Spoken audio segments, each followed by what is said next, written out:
Você conhece a história existente nessa busca da grande obra do Trevo Cataratas em Cascavel? A Laís Laine foi pesquisar e vai contar pra gente aí.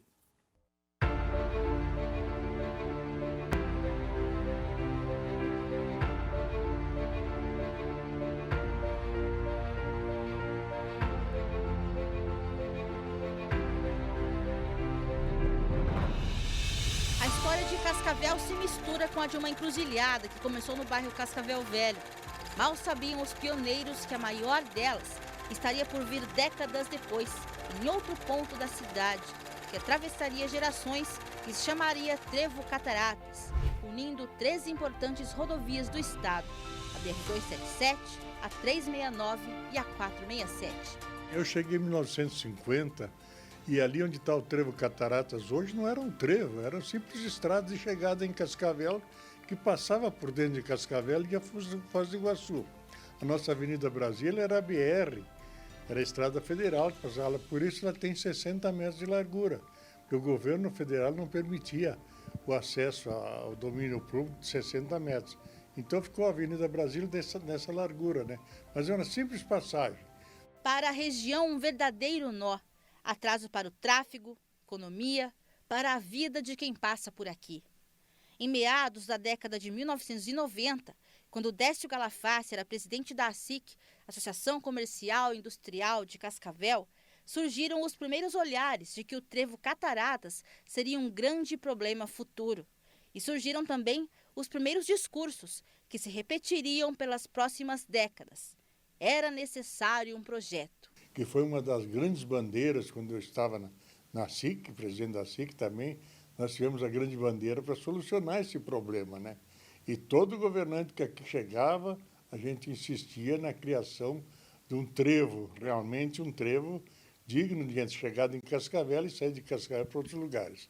E foi indo até que hoje, finalmente, está acontecendo.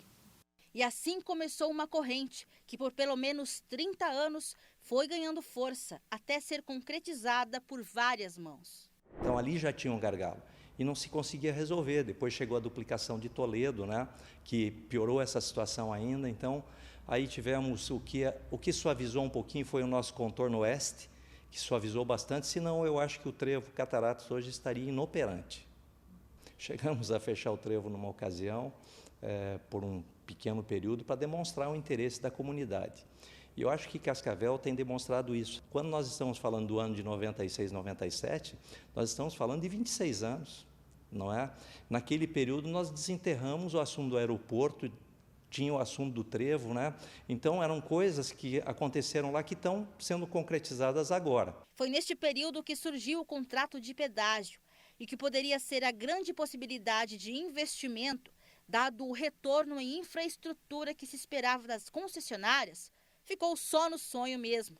A grande reforma do trevo ficou fora do contrato de pedágio e dos planos de uma grande reestruturação. A rodovia, com base no contrato, ela se recusava a fazer. O governo federal, com base no contrato, dizia que não podia fazer porque era um trecho em concessão. E o governo do estado simplesmente não tomava ação.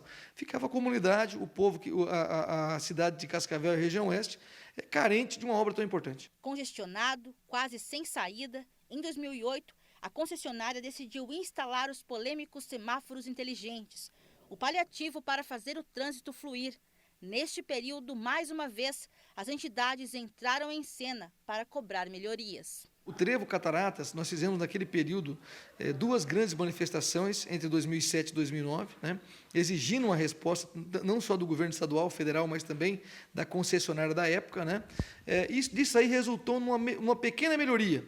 Foi feita uma pinça na frente da V Grande, né, e foi alargado o acesso ao trevo, né, mas foi um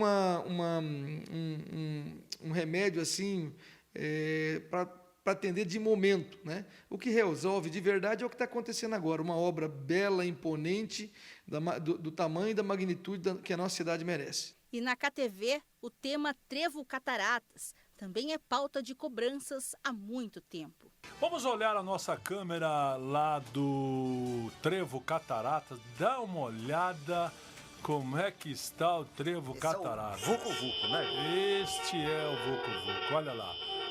Que país é aquele que os carrinhos? Índia. Na Índia, né? Dá uma olhada. Olha lá, vindo de Corbélia, lá do norte do Paraná, 369, aquela que está lá em cima, do tráfego lá totalmente parado. Vindo lá do show rural da 277, totalmente parado. E saindo aqui parece que houve um enrosco ali tem um semáforo, né? Tem. Essa vinda aqui.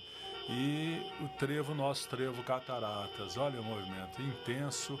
Esse é o nosso gargalo, Mostra de novo o trevo, o governador gostou da imagem, olha lá, governador. Aquele lá que vem de cima vem da 369, lá de Corbélia. Aquele lá embaixo é que vem da 277. Jorge, conheço bem. Não, é que a nós nos posição víamos da muitas câmera. vezes no autódromo lá. Eu sei, não estou dizendo que o senhor não conhece, é para posicionar por causa da câmera, sei disso, porque a câmera pode estar invertida. Pegar o carro e atravessar o trevo Cataratas era um verdadeiro exercício de paciência. A travessia acabou se tornando um gatilho para sentimentos como de vergonha, frente a todo o esforço de entidades e ao caos instalado pela confluência de rodovias. O que eu sentia era vergonha. Vergonha realmente, porque não é possível. Não é possível isso, né? Quer dizer, todas as condições para que a obra existisse estavam demonstradas e ela não existia, né? Ela não acontecia. Aliás, uma coisa que eu observei, não sei se isso digamos assim, pode ser até dito dessa maneira, mas recentemente passando ali, o desvio feito para a execução da obra, ele está fluindo muito melhor do que como ela estava antes do desvio, com aqueles semáforos e tudo. Então isso mostra que faltou boa vontade. Faltou muita boa vontade para que a gente sofresse anos com esse gargalo aí vergonhoso para Cascavel. Por pelo menos 3 décadas, entidades organizadas como a ASIC já haviam deixado mais do que claro o interesse na obra do trevo Cataratas, mas sempre havia algo no meio do caminho. A vontade política que existia de alguns, e a gente precisa reconhecer isso, porque isso é verdadeiro, ela não foi suficiente para superar a falta de vontade de muitos outros. Eu analiso isso assim, porque de forma diferente já teria sido resolvido. Eu não sei se questões de ordem de disputa política, eu não sei, eu nunca entendi muito, nunca participei ativamente da política, então eu não sei. Mas o que a gente percebia era isso, é que havia alguns que tinham até a vontade política, até se esforçavam para isso, mas essa vontade não resultava em nada, porque ela esbarrava em outros interesses políticos maior do que esse. Quando o Ministério Público Federal e a Operação Lava Jato abriram as cancelas do pedágio, muita coisa escondida apareceu. Foram 450 milhões de reais em danos aos paranaenses. E se a revitalização do trevo Cataratas tem o DNA de alguém, é dos 82 milhões de reais do recurso para executar a reforma que vem do acordo de leniência. E isso é consenso em todas as gerações de líderes das entidades civis organizadas. A gente tem que sempre lembrar isso, que o trevo do Cataratas está acontecendo em função de um acordo de leniência. Então, a empresa concessionária ela fez esse acordo, reconheceu que agiu de forma errônea, e em função disso, claro que aí vem toda a articulação política, o trabalho da imprensa. Eu tenho que citar aqui o trabalho da KTV, especialmente nesse assunto. Esse dinheiro ele poderia ser utilizado em qualquer trecho entre Foz do Iguaçu e Guarapuava. E graças a toda essa confluência de opiniões, articulação das entidades, a SIC e Cassiopar também, porque é uma obra que beneficia todo o oeste do Paraná e não só Cascavel. O trevo Cataratas ele não tem pai. A gente não pode dizer que ninguém é pai do trevo Cataratas. O trevo Cataratas é uma consequência do pedágio que a comunidade do oeste do Paraná pagou, não é? E esse acordo de leniência, graças à Lava Jato, trouxe recursos suficientes para que, após a condenação dessas empresas, que, pasmem, nós passávamos na rodovia e víamos uma placa enorme pedindo desculpas, por aquilo que não fizeram, o que eu julgo um absurdo. Mas a Lava Jato nos trouxe isso e esses recursos para o Estado. Sem dúvida nenhuma, é a condição para hoje estarmos aí próximos a ter essa obra tão importante, foi o acordo de leniência com a Lava Jato. Esse recurso foi fundamental, né? Quando o Ministério Público conseguiu essa penalidade, né, que eu ainda acho branda por todas as sacanagens que a concessionária em questão fez contra a nossa população, né? Mas assim, conseguiu os recursos e a comunidade de uma forma geral, política e empresarial e civil, tá? Entraram organizados, foi possível conseguir esse recurso para realizar essa obra, né? Agora, sem essa verba de leniência, com certeza, nós não teríamos essa obra nesse momento de forma alguma. Há de se reconhecer que quando saiu a confirmação de que milhões de reais estariam disponíveis, lideranças de outras regiões também queriam o recurso. E, mais uma vez, o Oeste precisou gritar mais alto. A gente sabe que teve algumas obras de duplicação de Matelândia até Foz, né, aqui no Oeste. Mas, fora isso, o Oeste foi muito prejudicado com a contemplação de obras.